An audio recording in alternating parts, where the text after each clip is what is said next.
I was hiking alone on the Appalachian Trail in October 2023 when I found them. What happened next still keeps me up at night. My name is Ryan Whitfield, and I'm a veteran wildlife photographer who spent the last 12 years documenting nature in some of the most remote corners of North America. I thought I'd seen everything the wilderness could throw at me. Black bears in the Smokies, mountain lions in the Rockies, rattlesnakes coiled in every shadow across the Southwest. But nothing prepared me for what I found deep in the Cherokee National Forest on a cold October afternoon. I had taken a wrong turn off the main Appalachian Trail near the Cades Cove area in Tennessee, wandering onto an unmarked path that my GPS kept insisting didn't exist, even though my boots were clearly crunching through layers of dried leaves on solid ground. The canopy overhead had grown so thick by mid-afternoon that the forest floor was bathed in a perpetual amber twilight, and the air smelled of moss and something older, something that reminded me of the basement in my grandmother's old house, where she kept things she never wanted to throw away. That's when I saw the clearing ahead, and my stomach dropped before my brain even registered what my eyes were taking in. There were 6 backpacks arranged in a perfect circle on the forest floor, each one positioned with an accuracy that couldn't have been accidental. 8 feet of precise distance between each one, all of them facing inward toward a smooth stone the size of a fist at the very center. The backpacks themselves looked like they'd been sitting there for years, maybe longer, their fabric faded and weathered, straps bleached by sun and rain, buckles rusted to a dull copper color. But something about the arrangement told me this wasn't the work of the elements or time. This was deliberate, surgical, like someone had measured the distance between each pack with a ruler and placed them exactly where they needed to be. I stepped closer, my heart beginning to pound against my ribs, and that's when I noticed the note. It was folded once and weighted down beneath the smooth stone, and my hands trembled as I lifted it toward the dim light filtering through the canopy. 3 words, handwritten in black ink, that still looked fresh despite the weather-beaten paper. "Don't look up into the canopy." I read it 3 times, my breath coming in short gasps now, and then I made the worst mistake of my life. I glanced up before I could stop myself. The branches above had woven themselves into an almost solid ceiling, dark and tangled and impossibly thick, and for just a fraction of a second, I thought I saw something move between them. Something pale and elongated that shifted like smoke when I tried to focus on it. But when I blinked and looked again, there was nothing but shadows and the endless maze of interlocking twigs and dead leaves pressed together like a lid over the clearing. My instincts screamed at me to run, to get back to the main trail and never come back to this place. But when I turned around, nothing looked familiar anymore. The landmarks I'd passed on the way in, the split oak tree, the moss-covered boulder, the faint blaze marks on the trunks, all of them had somehow shifted, rearranged themselves into a landscape that didn't match my memory. I was standing in the same clearing, surrounded by the same 6 backpacks, but the way out had vanished as completely as if it had never existed. I checked my phone out of pure panic and watched the screen flicker before dying completely. The battery somehow drained to 0, despite it being fully charged that morning. I was alone in a circle of forgotten things, with a warning I was already too late to heed, and the forest around me had become as silent as a sealed tomb. I wandered through that maze of identical trees for what felt like hours, though my watch suggested it had only been 40 minutes since I'd turned back toward the trail that no longer existed. My boots found solid ground and then sudden drops, roots that seemed to reach up and grab at my ankles. Branches that whipped across my face from directions that made no sense. The forest had transformed into something hostile, something that was actively working against me. And every time I thought I'd found a familiar landmark, it would shimmer and shift like a mirage until I got close enough to touch it and realized it was something else entirely. A different tree, a different rock, a different configuration of the same endless woods. I started talking to myself out loud, trying to anchor my sanity with the sound of my own voice, but even that felt wrong somehow. My words absorbed by the thick canopy above, as if the forest was drinking them before they could fully form. The amber twilight never changed, never deepened toward evening, never brightened toward morning. It just stayed frozen at that same impossible mid-afternoon, a perpetual cusp of daylight that offered no shadows and no reference points for time. That's when I stumbled back into the clearing for the second time, my lungs burning, my throat raw from breathing the cold forest air. And I stopped dead in my tracks because the circle of backpacks had changed.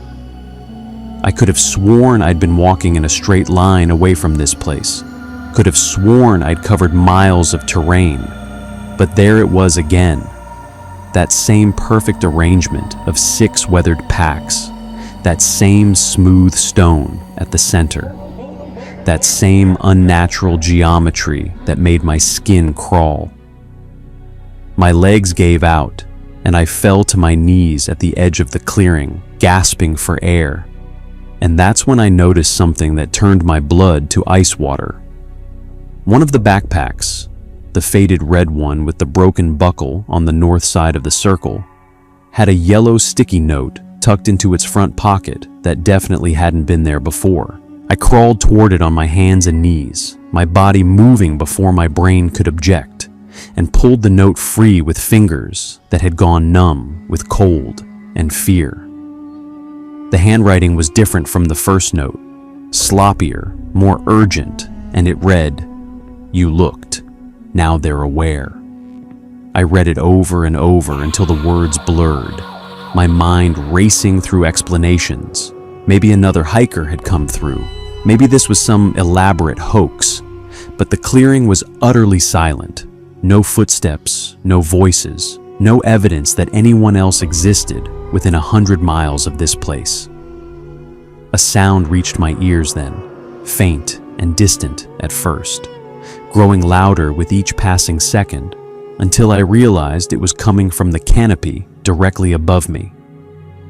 It was a breathing, heavy and rhythmic, like the inhale and exhale of something massive that was using the dense network of branches as cover, using the woven ceiling of leaves as a hiding place.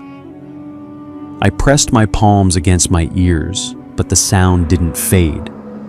It seemed to vibrate through my skull, through my chest, through the very bones of my body, and I understood with horrible clarity that whatever I'd glimpsed moving between the branches when I looked up was still there, had never left, and was now paying very close attention to me.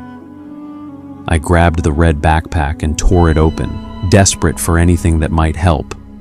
Water, food, a rope, a weapon. But instead I found a photograph of a young woman with dark hair and brown eyes, smiling on what looked like a tropical beach somewhere far from Tennessee. On the back, in faded pencil, someone had written a date, October 2019, 4 years ago. I checked the other backpacks one by one, my terror mixing with a desperate need to understand, and found more photographs, more faces, more dates, a timeline of people who had all been here, all ignored the warning, all been found by whatever made that breathing sound in the trees above. A man in his 30s with a beard, a teenage girl with braces, an elderly couple holding hands, all of them smiling, all of them frozen in moments of joy that now seemed like cruel lies, and all of them dated within the last decade. The breathing above me shifted, changed pitch, and I swear it was listening to me as I discovered what had happened to the others. The forest had become a prison, and I was its newest inmate, so I did the only thing that made sense in that moment of absolute terror. I stopped running.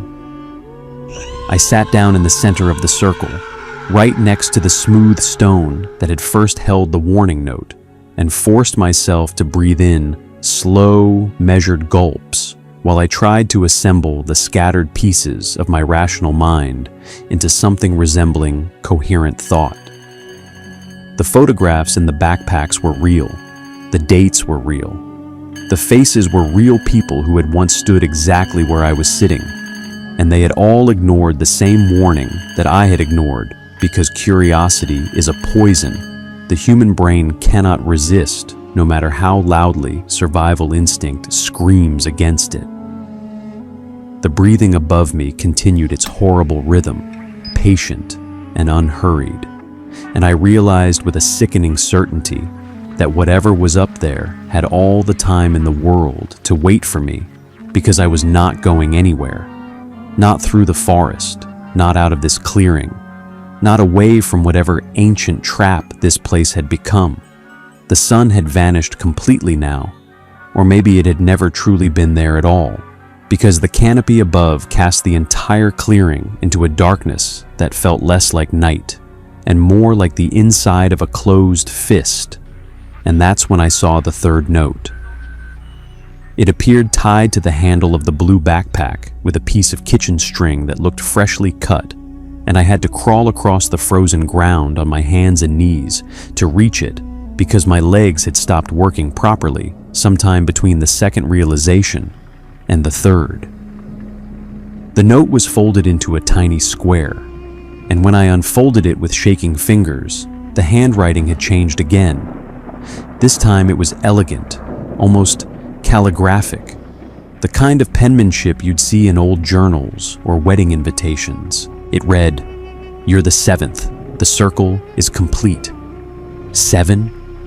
The word hit me like a physical blow, and I looked around the circle again, counting the backpacks slowly, carefully, making absolutely certain I hadn't miscounted in my panic. 1, 2, 3, 4, 5, 6.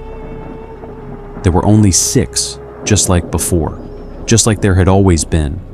But the note wasn't talking about the backpacks. It was talking about me, and the realization that crashed through my body was so cold and so absolute that I felt my bladder release before I could stop it.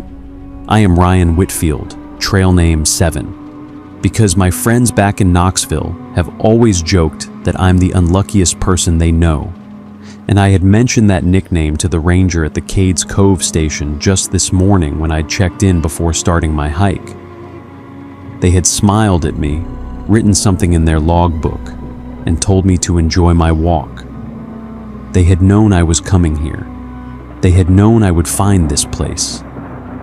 The breathing above me shifted into what sounded almost like words, a whispered chanting in a language that seemed to pull at something deep in my genetic memory. And I understood with absolute clarity that I was not the 7th person to find this circle. I was the 7th iteration of a cycle that had been repeating for longer than anyone could remember. I couldn't run anymore, and I couldn't hide. So instead, I did something that felt like surrender, but was really just the last desperate act of a man trying to cling to his sanity. I started reading the notes out loud, as if understanding them would somehow break whatever spell had trapped me in this clearing. The first note warned me not to look up. The second note confirmed that I'd already broken that warning. The third note declared me the 7th and declared the circle complete. But what did any of it mean? What circle? What ritual? Who had left these backpacks and these photographs of smiling people who would never come home to show those pictures to their families? I pulled every photograph from every backpack and spread them across the frozen ground in front of me, arranging them by date. And that's when I noticed something I'd missed in my earlier panic. A faint symbol drawn in the corner of each photograph in pencil that had been almost completely erased, but was still just barely visible if you held the paper at the right angle to what little light filtered through the canopy. It looked like a circle with 7 points arranged around its circumference, and when I looked at the backpacks again, really looked at them with deliberate attention, I saw that each one had the same symbol scratched faintly into the fabric. The circle wasn't just an arrangement of objects on the ground. It was a map, a diagram, a representation of something that required 7 participants to complete. I examined the backpacks with growing horror, turning each one over in my hands, checking every pocket and compartment, and found that they contained more than just water bottles and protein bars. Each backpack held a journal, handwritten in cramped and increasingly frantic handwriting, documenting the final days of the person who had carried it.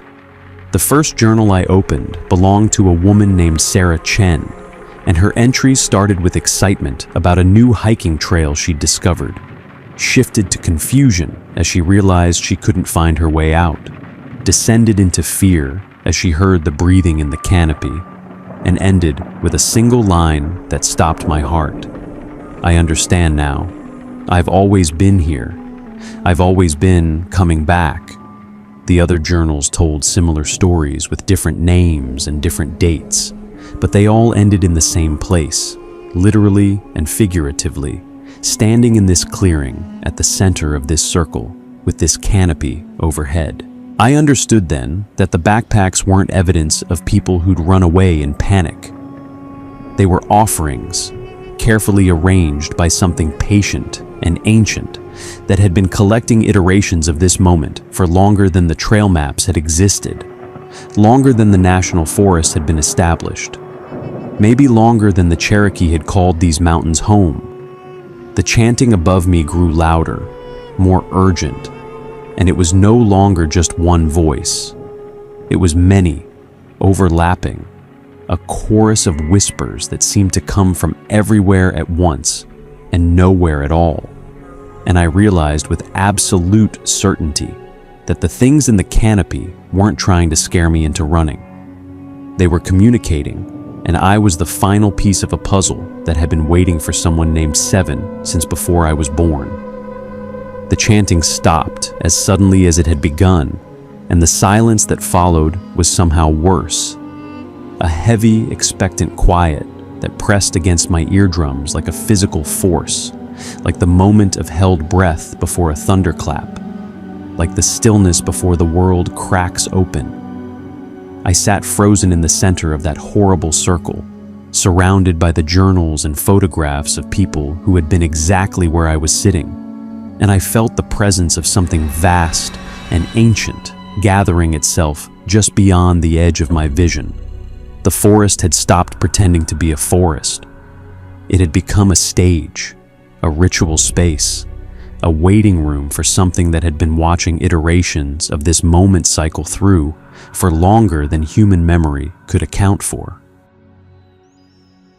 Then I heard it, footsteps approaching from somewhere deep in the trees, but not human footsteps, something with too many joints bending in the wrong directions, something that moved through the underbrush without snapping a single twig or crushing a single leaf, something that was deliberately, methodically making its way toward the clearing where I sat. I didn't want to look, but I couldn't look away, my body locked in place by a terror that had moved past fear into something deeper and more primal. And that's when I understood what the 7th backpack really was. My hands shook as they pressed together in my lap, and without meaning to, without even deciding to, I started to pray. A desperate, broken prayer to a God I hadn't spoken to since my mother's funeral, my lips moving before my mind could catch up, the words tumbling out in a rush of raw and unpolished begging. "God, please," I whispered, and my voice cracked on the second word like it was made of glass. God, I know you listen to prayers. I am in desperate need of you. Please get me out of here. I know I haven't talked to you in years. I know I stopped believing when Mom got sick. But please, God, I'm begging you, show me a way out of this place. Send me a sign, anything. Just let me walk out of this forest and I'll never come back. I'll never doubt you again. I'll spend the rest of my life in a church pew if that's what you want. Just please don't let me end up like them. My voice broke completely on the last word, and tears streamed down my face, hot and desperate, falling onto the frozen ground where 6 other people had once knelt in exactly the same position with exactly the same plea. The footsteps stopped, and the canopy above me rustled as if something had shifted its attention, and I felt for one soaring, impossible moment like my prayer had actually reached something. Then the forest went colder, the silence deepened, and I knew with crushing certainty that whatever was listening to me was not the kind of thing that answered prayers. It was the kind of thing that collected them. I grabbed my own backpack, the one I'd been carrying since I left the trailhead that morning. The one with my camera equipment and my snacks and my water bottle and my wallet with my driver's license that proved I was Ryan Whitfield. And I placed it in the circle, adding it to the arrangement that had been waiting for me all along. The moment my backpack touched the frozen ground in its correct position, the forest seemed to exhale, and a new note appeared at my feet, written in handwriting that was unmistakably my own, but from a time I couldn't remember. It said, "Welcome home, 7. You were always meant to return." I understood then that I wasn't the 7th person to find this circle in the way I had originally thought. Not 7 separate victims stumbling blindly into a trap, but 7 iterations of the same soul cycling back through time, each one drawn here by a name like 7, and a trail name that felt like a joke, but was really a beacon, a frequency that this place could recognize and respond to. The hikers in the photographs weren't different people. They were different lives, different bodies, different decades, but the same consciousness returning again and again to complete a ritual that had no beginning, because it had always been happening. The footsteps stopped just at the edge of the circle, and I felt the presence of something enormous pressing against the boundary of the clearing, like a held breath, waiting for me to acknowledge it, waiting for me to look up one final time as the ritual demanded. I stood up on shaking legs, my eyes fixed on the canopy directly overhead, and watched as the branches began to separate, the woven ceiling parting like curtains drawn back from a stage. And the last thing I saw before the darkness above opened completely was my own face staring down at me from between the branches. A face that was smiling with my exact smile, but held eyes that were old beyond measure. Eyes that had been watching for 7 iterations, 7 cycles, 7 versions of myself who had all made the same mistake, and all looked up at the same moment, and all become part of the same endless, looping ritual that would begin again the next time someone with the trail name 7 wandered off the trail and found a circle of backpacks waiting in the dark.